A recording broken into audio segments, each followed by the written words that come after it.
안녕하세요. H채널의 한창훈입니다. 반갑습니다. 2019년 2월 1일 비트코인 및 암호화폐 시황방송을 시작하겠습니다. 먼저 댓글로 좋은 의견과 질문, 정보 공유해주신 분들에게 감사 말씀드리고, 그러면 바로 이제 시작을 해보도록 할게요. 먼저, 홍신님이 써주셨어요. 아주 기본적이지만 명쾌하게 이해가 안 되는 부분이 있어 질문 드립니다. 질문은 비트코인이 왜 기축 통화가 되어야 하는 건가입니다. 비트코인은 전송도 오래 걸리는 반면, 다른 코인, 가령 이제 라이트코인은 전송 속도도 빠른 걸로 알고 있고 기술적으로도 더 진보한 방식이 많을 텐데요. 라이트코인도 비트코인이 기반이 되어야 하기 때문인지, 비트코인 메인넷이 광범위하게 사용되고 있어서, 일단 이런 이유인 것 같습니다. 제가 봤을 땐. 그리고 비트나 이더리움이 생태계가 구축되어 있고 그 기반으로 뎁들이 많이 나오고 사용이 될 테니까 라고 생각은 되지만, 세력이 마음 먹는다면 다른 코인을 비트코인 이상으로 기축으로 만들 수도 있을까요? 좀 더 이제 생각이 정리됐으면 해서 질문 드립니다. 라고 이제 얘기를 해주셨는데, 일단 이 부분에 대해서 그냥 좀 제가 이제 생각을 말씀드리면, 지금 우리가 쓰고 있는 기축통화는 어떤 게 기축통화인가 라고 한번 생각을 해보면 달러잖아요. 달러가 기축통화입니다. 근데 달러는 결과적으로 어느 나라를 가서 제가 어떤 물건을 사든 아니면 뭔가 돈을 바꾸고자 할 때 달러를 제시하면 쉽게 바꿀 수 있어요. 근데 만약에 우리나라 원화를 갖고 제가 뭐 유럽에 가서 이 원화를 원화를 가지고 물건을 하려고 하면 유럽 사람들은 이제 대부분 안 받아줄 겁니다. 그렇기 때문에 어떻게 보면 원화는 당연히 기축통화가 아닌 거고 달러는 기축통화가 되는 거죠. 달러는 전 세계 어느 나라를 가도 거의 대부분 다 받아줍니다. 이 얘기는 뭐냐면, 만약에 제가 비트코인을, 그러니까 암호화폐 퀀텀을 예를 들게요. 퀀텀을 들고 뭐 유럽에 있는 암호화폐를 매매를 하고 암호화폐에 대해서 어떤 신뢰를 하고 있는 사람한테 가서 제가 제시를 합니다. 네 물건 이거 내가 나한테 주면 내가 퀀텀을 주겠다라고 했을 때 그 사람은 거부할 수도 있는 거예요. 물론 퀀텀을 뭐 매도해서 할 수 있겠지만 그 사람은 일단 거부할 수도 있는 거다. 그렇다라고 하면 대신 이제 비트코인이라든가 뭐 이더리움이라든가 이런 거는 언제든 이제 받으려고 하겠죠. 그렇게 이제 생각을 해보면 우리가 기본적으로 어떤 사람들이 신뢰를 하고 있는가, 화폐에 대해서. 그리고 많은 사람들이 신뢰를 하고 있고 어디를 가도 내가 이걸 바꿀 수 있는 그런 것들이 기축통화가 되는 거고, 실제 처음에는 이제 비트코인이 어떻게 보면 가장 먼저 나온 코인이었고 그 이후에 이제 알트코인들이 나왔기 때문에 비트코인을 중심으로 거래가 될 수밖에 없습니다. 코인들은 그렇게 되는 거고, 지금 최근에 이제 거래소 보면 비트마켓뿐만 아니라 뭐 이더마켓, 그리고 뭐 XRP 마켓, 이렇게 여러 마켓들이 또 나오고 있어요. 그래서 그 부분을 보면 앞으로 이제 무조건 비트코인이 계속 기축통화 자리를 유지한다라고 볼 수는 없고, 만약에 이더리움이 어떤 생태계가 더 활발하게 더 많이 구축된다라고 하면 전 세계 어느 나라를 가서 우리가 이제 코인을 결제를 할 때 이더리움을 다 쓸 수 있다라고 하면 이더리움이 이제 기축통화 역할을 할 수 있는 거죠. 그런 식으로 바뀔 수 있는 거고, 저는 실제 법정화폐 달러도 언젠가 이제 기축통화 자리를 내준다라고 하면 마찬가지로 암호화폐도 비트코인이 영원히 기축통화 역할을 하진 않을 거다라고 생각을 하고 있습니다. 이렇게 설명을 드리고 넘어가도록 할게요. 다음으로는 이제 이동훈 님이 써주셨는데, 일단 중국계 코인은 끝인가요? 요즘 중국 폭망 뉴스가 장난 아니네요 라고 얘기를 해주셨는데, 일단 제가 답변 단 거를 읽어보겠습니다. 미국 주식시장이 붕괴됐을 때 오히려 암호화폐, 미국계 코인이 될 수도 있고요. 암호화폐들은 상승을 예상하는 것처럼 중국 경제가 안 좋아진다라고 해서 중국계 코인이 끝이라고 보진 않습니다. 중국 관련된 이야기도 뭐 관련 기사 나오면 제가 말씀을 드릴 건데, 일단 한 가지 오늘 말씀드릴 게 있는데, 위안화 차트가 제가 이제 지지받고 반등이 나올 자리로 예상했던 단기적으로요, 그 자리를 이제 깨고 내려왔습니다. 그러니까 위안화 강세가 됐어요.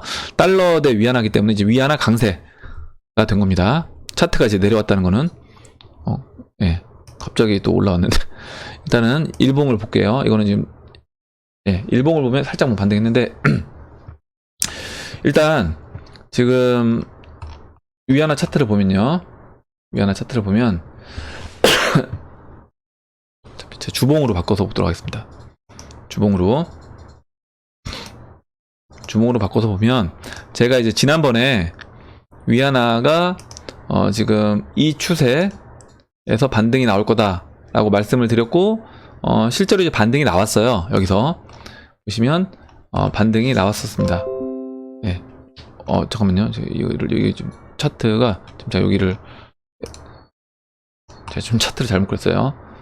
이렇게 되면 지지받는 것처럼 그렸는데 정확하게 그리면 지금 보시면 일단 확대해서 다시 보여드릴게요.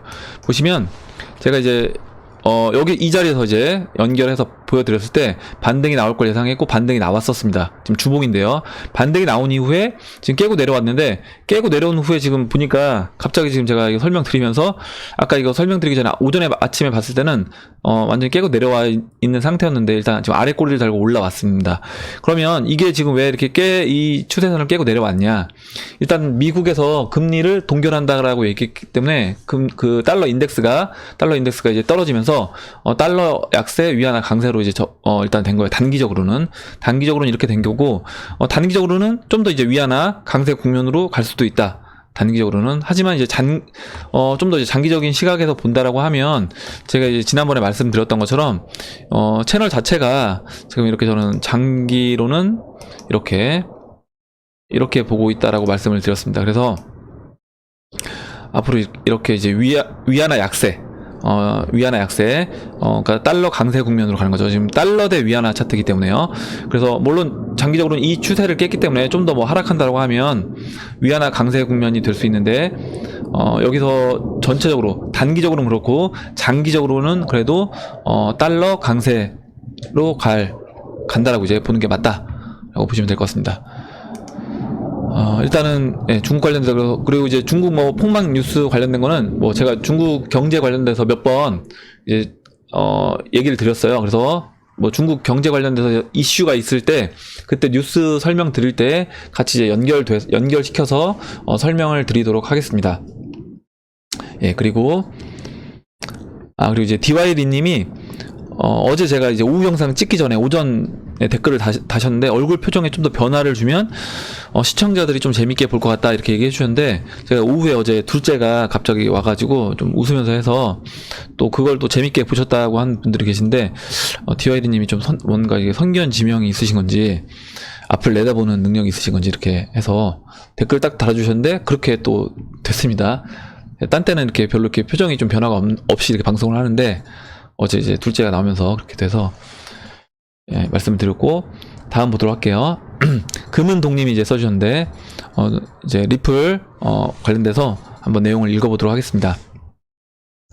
스위프트가 왜 R3와 협업을 하는지가 의아한 부분이긴 한데 이미 R3가 유수의 금융기관들이 모여서 만든 컨소시엄 형태의 블록체인 기업 이더리움의 EEA와 유사하고 R3에서 최근 결제 관련하여 XRP로 가능한 솔루션을 제공했기에 스위프트 입장에서는 자사를 이용하는 은행들이 이탈하는 걸 막기 위해서 R3와의 협업을 발표한 것 같습니다. 하지만 스위프트 GPI가 개선이 되었다고 해도 리플의 ILP 양방향 이기종 간 연결로 서로 다른 프로그램을 쓰는 은행 간 연결, 모든 은행이 연결 가능하다고 함을 못 따라간다고 하네요.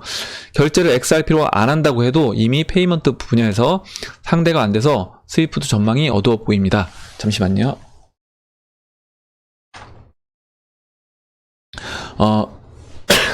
제가 이제 말씀을 드리면 일단 지금 금운동님이 이제 좋은 얘기를 써주셨어요. 그래서 스위프트가 R3랑 협업을 했고 이 부분에 대해서 R3가 또 이제 XRP랑 관계가 있기 때문에 결과적으로 그러면 그 스위프트가 XRP랑 관계가 있는 거 아니냐 이렇게 이제 보시는 분들이 있어서 물론 그게 관계가 아예 없다라고 볼 수 없겠지만 일단은 그거에 대해서 뭐 관계가 딱 있다 이런 것도 나온 것도 없어요. 일단 가격은 한번 올라갔다가 이제 다시 빠졌죠. 잠시만요. 물 좀 마시고 하겠습니다.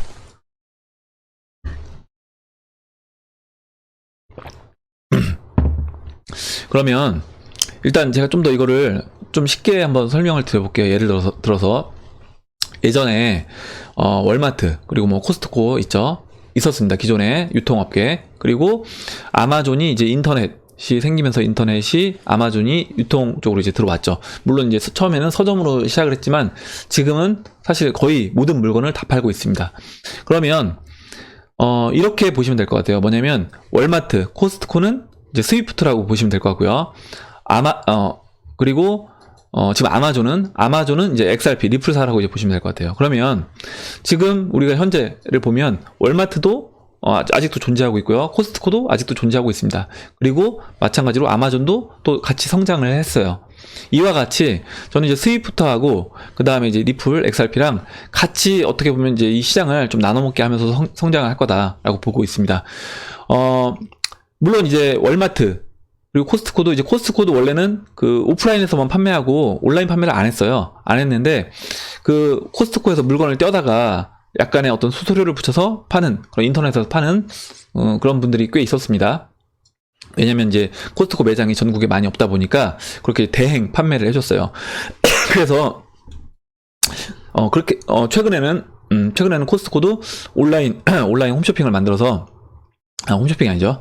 온라인 그 쇼핑몰을 만들어서 이제 실제 자신들 물건을 온라인에서 판매를 하고 있습니다.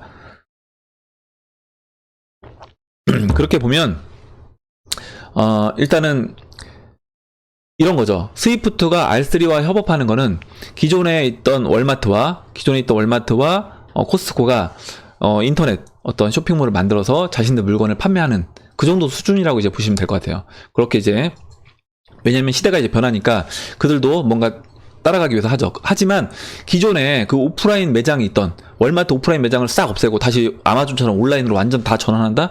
이건 쉽지 않은 겁니다. 기존 시스템이 있기 때문에. 코스트코도 마찬가지고요. 그런 거고, 아마존이 그 초창기 인터넷 서점에서 시작해서 지금 완전 이제 공룡 기업이 됐고, 세계 어떻게 보면 거의 1위 이렇게 기업이 됐습니다. 큰 기업이 됐는데, 이런 식으로 성장한 것처럼 저는, XRP도 기존 스위프트가 있다고 하더라도요, 기존 스위프트랑 같이 이 시장을 어느 정도 나눠 먹겠지만, 마찬가지로 이 시장에서 크게 성장해 나갈 거다라고 보고 있는 거죠.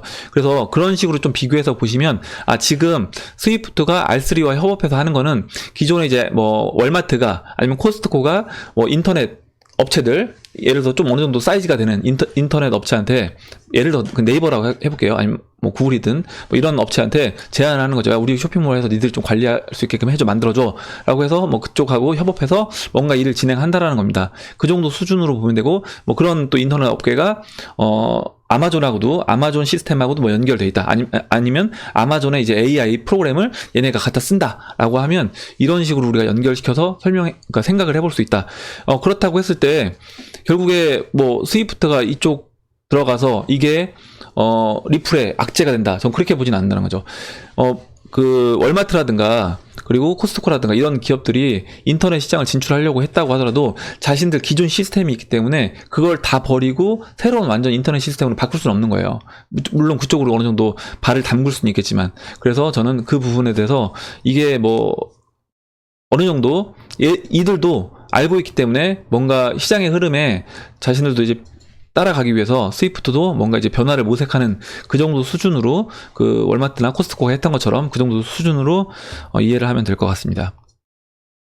그리고 이제 송기봉 님이 써주셨어요. R3, 스위프트, R3, GPI 표준 사용 국제은행 간 통신 표준 스위프트 적용 됐고, 이제 그 R3가 또 이제 XRP 혼합인가요? 이렇게 써주셨고, 일단 제가 아까 이제 금운동님 얘기할 때 같이 설명드린 부분으로 이제 대체하면 될 것 같고, 마스터 카드의 경우 리플렛 파트너십 얼소브 인수하게 되면 카드가 코인화돼서 스마트폰에 들어가는 건 아니고 결제 시스템만 해결하는 건지요. 그러니까 카드는 그냥 페이먼트 우리가 뭔가를 지불할 때 그냥 그 지불 수단으로 쓰는 게 이제 카드인 거고, 실제적으로 이제 그 시스템만 사용한다라고 보시면 될 것 같고, 카드 업계도 기존에는 계속 카드를 고수하다가 최근에 이 기사를 보시면 한국경제 기사인데요. 카드 업계가 제로페이, 서울페이 그리고 카카오페이 등 신종페이에 맞서 공동 QR코드 결제 서비스를 내놨다라고 해서 이제 BC, 신한, 롯데카드 등 세계 카드사가 공동 간편 결제 서비스인 QR 스캔 결제를 시작한다라고 했는데, 앞으로 이제 카드사들도 결과적으로 물론 더 최대한 버티는 그런 카드사들도 있겠지만 저는 다 이런 식으로 될 수밖에 없다. 카드가 처음에는 삼성페이처럼 이제 안으로 들어왔죠. 들어온 상태에서 아예 이제 그냥 중국 그 QR 결제처럼 이런 식으로 QR 결제로 넘어갈 거고, 이후에는 또 암호화폐, 그 블록체인 이런 식으로 결제가 넘어갈 거라고 보고 있습니다. 그래서 그냥 그 시스템만 그 신한카드라든가 얘기해 주셨던 마스터카드 이런 것도 그 시스템을 어떻게 보면 이제 바꾸는 게 아닌가라고 이제 보고 있어요. 코인을 직접 얘네들이 하는 건 저는 아니라고 생각하고,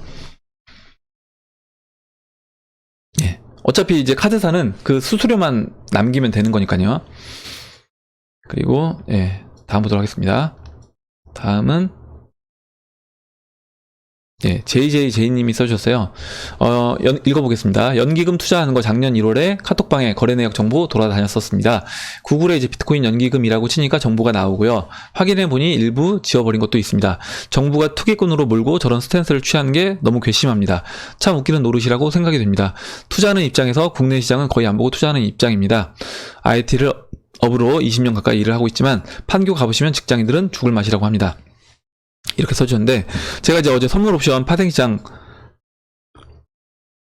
그 얘기를 하면서 저는 이제 정부 입장에서 이렇게 보는 거예요. 지금 얘기하신 게 다 왔습니다. 뭐냐면 정부 입장에서 뭐 국민들이 진짜 이게 뭐 투기판이다, 위험하게 못하게 한다 이렇게 하면서 막으면서 정작 본인들은 또 그걸 한다라고 하면 그거는 국민들 신뢰를 잃는 저는 행위다라고 보고 있습니다. 그리고 선물 옵션 파생시장을 막았어요. 위험해서 못하게 개인들 막아놓은 상태에서 만약에 딱 보니까 야, 암호화폐들 개인들이 해요. 근데 암호화폐도 위험해서 못하게 했어요. 근데 못하게 했고 하지만 기존 참여자들은 하고 있었죠.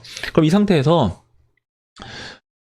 만약에 선물 파생시장을 지금 암호화폐 시장이 열려있기 때문에 똑같이 위험한 선물 파생시장도 열어주겠다 이게 아니라 선물 파생시장 못하게 막았으니까 선물 옵션 못하게 막은 것처럼 암호화폐도 만약 국민들 진짜 위험에 빠진다라고 생각되면 막는 게 맞는 거죠. 근데 암호화폐 시장이 열려있으니까 마찬가지로 옛날엔 위험해서 막았던 건데 다시 열어줄게. 이거는 좀 말이 앞뒤가 안 맞는다라고 생각을 합니다. 그래서 결국에 이게 이 대세의 흐름, 이 암호화폐, 이 대세 흐름은 이제 막을 수가 없기 때문에 그 부분에 대해서 어찌됐든 정부 입장에서 이걸 이제 앞으로 개방할 수밖에 없기 때문에 저는 이제 다시 선물 옵션도 여는 걸로 이제 보고 있고, 제가 이제 어제 말씀드렸던 여러 가지 이유가 있을 수 있을 것 같아요. 뭐냐면 암호화폐 시장으로 이제 시장을 개방해서 열었을 때 개인들이 들어오는 암호화폐 시장으로 들어오는 걸 어느 정도 선물 옵션 시장으로 돌리려고 한다거나, 아니면 만약에 앞으로 올 경제 위기 상황에서 선물 옵션 시장에서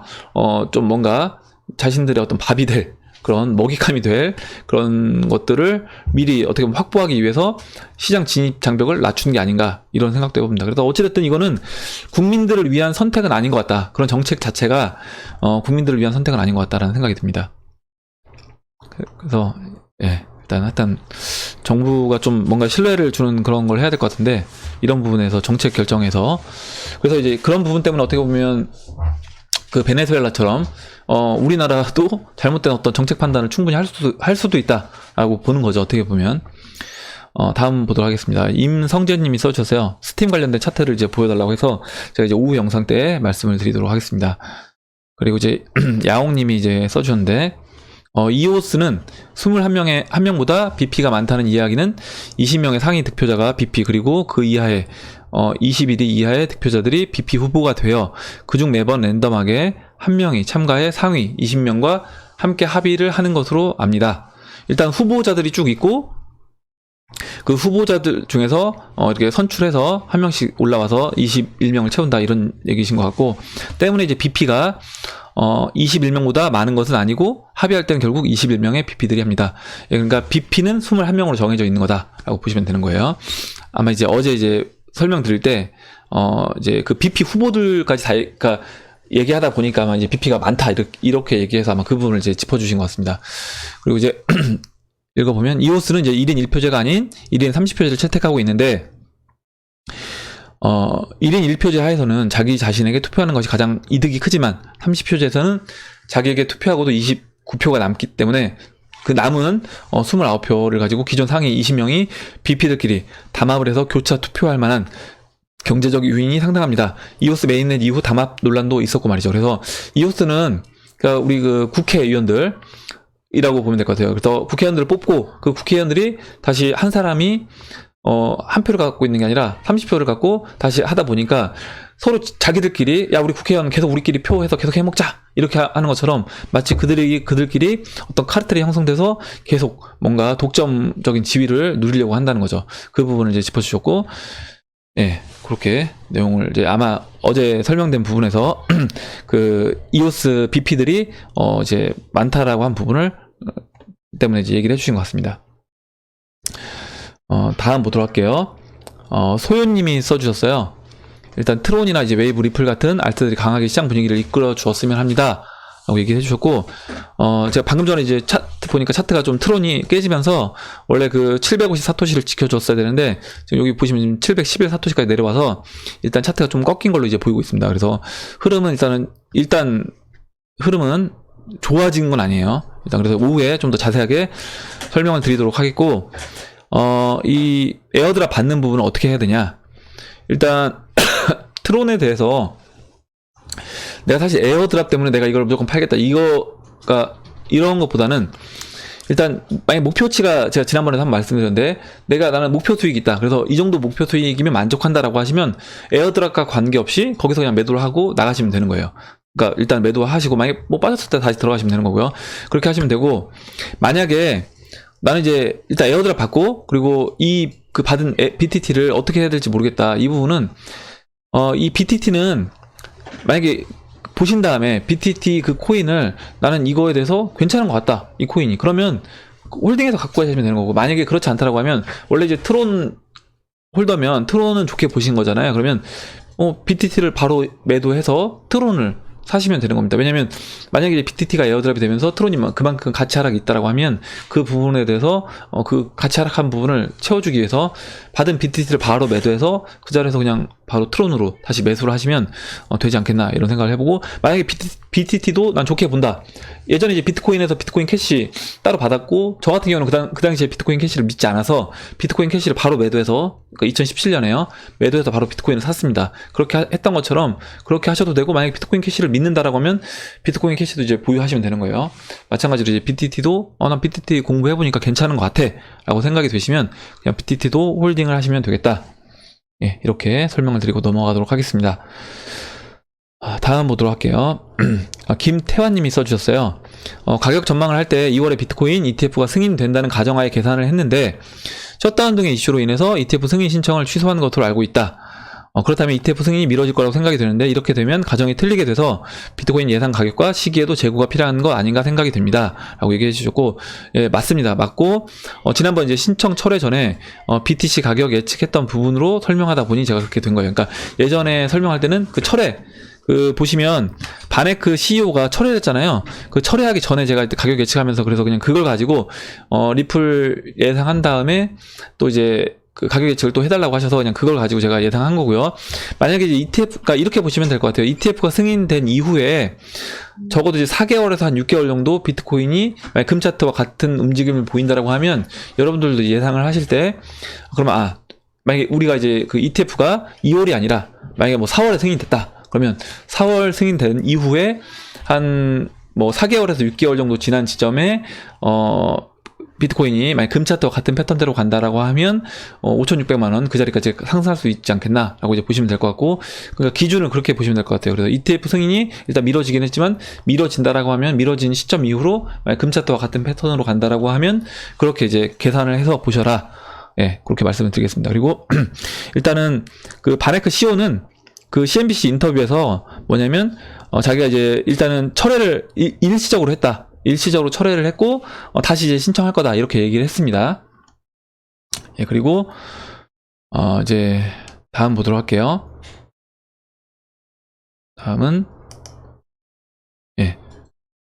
송기봉님이 써주셨는데, FOMC 회의는 어제였는데 어떻게 금을 주도하는 세력은 이 상황을 제대로 파악하고 작전을 펼치고 있었는지, 그러니까 금 차트가 이제 미리 움직였다는 거죠.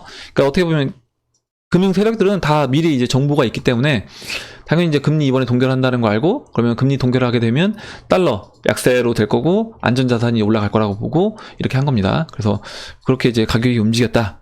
그 부분이 이제 신기했다라고 얘기하셨고, 그 종무에 지금 귀금속 아시는 분이 계셔서 알아보니까 돈이 씨가 말랐대요. 돈이 씨가 말랐고 경기가 이제 그만큼 안 좋다라는 겁니다.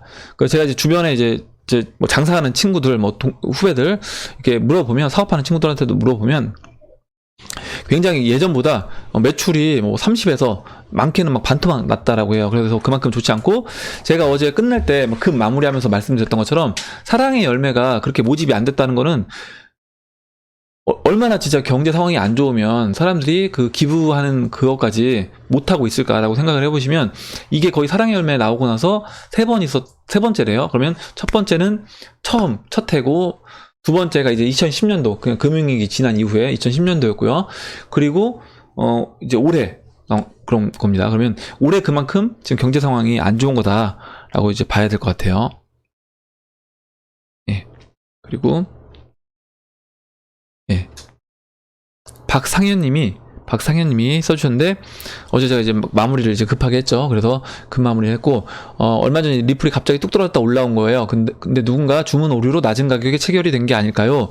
예, 제가 어제 설명드릴 때는 이런 식으로 이제 가격이 이게 찍을 자리를 찍어줬다라고 이렇게 말씀드렸는데, 제가 다른 거래소 차트를 쭉 보니까 비트렉스만 그랬고요. 그래서 이제 업빗이 비트렉스 차트를 쓰다 보니까, 그래서 이제 그렇게 된 것 같습니다. 그래서, 이 부분은 이제 박상현님 의견이 맞습니다. 뭐냐면, 다른 마켓 떨어진 거는 아니고, 그냥 한마디로 이제 주문 오류로 인해서, 예를 들어서 비트렉스에서 뭐, 그쪽 매수 잔량이 많지 않으면, 예를 들어서 얼마 되지 않는 양으로 이제 매도를 넣었을 때 아니면, 매도하는 사람이 주문 오류로 뭐, 너무 많은 양을 이제 주문 넣는 바람에, 거기까지 그 자리까지 밀린 거죠. 그렇게 이제 보시면 될 것 같습니다. 예, 그리고, 다음으로 마지막으로 한 가지만 더 보고 제가 몇 분 더 계신데 오전 영상은 여기까지만 하고 오후에 이제 이어서 나머지 분들 설명드리고 차트 설명을 드리도록 할게요. 예. 아마 근데 아이와 함께 하면 제가 집중을 못해서 이제 방송을 못할 것 같아요. 코인 참수님이 아이랑 함께 해달라고 이제 했는데 일단 나중에 좀 애가 둘째가 크면 그때 해보도록 하겠습니다. 그리고 이제 한성식님이 한성식님도 그렇고 또 다른 분도 이제 잘 몰라서 그러신데 이제 사토시 가격 대신 원화로 설명해줘야 알 것 같네요 라고 해주셨습니다. 그래서 제가 이 부분도 이제 몇 번 말씀드렸는데 또 다른 분도 이제 좀 댓글에 이렇게 써줬어요. 야, 사토시로 하면 무슨 말인지 하나도 못 알아듣겠다. 원화나 달러로 얘기해야지 이렇게 얘기해 주셨습니다. 저도 마찬가지예요. 저도 당연히 직관적으로 원화로 얘기하고 달러로 얘기해야지. 사실 달러로 얘기해도 가끔 헷갈릴 때 있잖아요. 근데 그나마 이제 원화로 얘기하면 바로바로 딱 직관적으로 알았죠. 왜냐면 우리는 계속 쓰고 있는 거니까요. 달러도 그나마 이제 바로 이제 계산이 되는데 사토시로 얘기하면 너무 이제 힘든 거죠. 근데 제가 그럼에도 불구하고 저도 바로 직관적으로 받아들여지지 않는 그 사토시 가격으로 왜 말씀을 드리느냐. 이유가 있다는 겁니다. 이유가 있는 거고, 당연히 이제 우리가, 차트를 볼 때, 물론 달러 시장에서도 볼 수 있고, 원화 시장에서도 볼 수 있어요. 근데, 그렇게 보게 되면, 뭐, 비트코인은 상관없겠지만, 다른 알트코인들은 고점을 우리가 잡는다거나, 저점을 예측하는 게 쉽지가 않고, 너무 빠른 타이밍에, 훨씬 비싼 가격에서 이 시장에 진입한다거나 알트코인을 산다거나요. 아니면 훨씬 싼 가격에 우리가 나중에 상승장에 왔을 때 싼 가격에 매도를 할 수 있기 때문에 그 부분에 대해서 확실하게 우리가 좀 보기 위해서 좀 어렵지만 불편하지만 BTC 마켓으로 보는 겁니다. 그래서 여러분들도 혹시 만약에 이게 여러분들한테 진짜 돈을 벌 수 있게 해주는 거다, 뭐 1,000,000원 아니면 진짜 큰 돈 뭐 1억씩 벌 수 있게 해주는 그런 정보라고 하면 여러분들도 시간을 투자하셔서 되도록이면 이제 이 BTC 마켓에서 보는 거를 훈련하실 필요가 있고, 그리고 제가 이제 사토시 가격으로 얘기를 하지만 저도 사실 그 사토시 가격을 다 기억을 못하기 때문에 차트를 봐야지 이 지점이 이 가격이다라고 생각을 합니다. 그러면 뭐냐면 여러분들도 BTC 마켓 가셔서 한번 제가 그린 거를 보면서 한번 이렇게 이 자리를 얘기하는 거구나. 그럼 이 자리면 원화 가격이면 이 정도 자리구나. 이렇게 한번 좀 같이 보시면 도움이 될 것 같습니다. 예, 오늘 이제 오전 영상은 여기까지 하고 제가 오후에 나머지 다 못한 부분들 몇 분 더 계신데 그 몇 분 더 계신 내용들은 오후 영상에 이어서 하고 이제 차트 설명 그리고 뉴스를 보도록 하겠습니다. 예, 이상으로 영상을 마치도록 하고 오늘 이제 댓글 남겨주신 분들한테 다시 한번 감사 말씀드리고요. 오늘 나온 얘기에서 또 뭐 나온 얘기 아니어도 상관없습니다. 여러분들 뭐 궁금하신 거 있고 하시면 댓글로 남겨주시면, 그리고 또 의견 그리고 정보 같이 얘기 한번 해보고 싶은 정보들 있으시면 공유를 해주시면 감사하겠습니다. 예, 그럼 이상으로 마치도록 하고 도움이 되셨다면 좋아요와 구독 버튼 그리고 알림정 버튼을 눌러주세요. 감사합니다.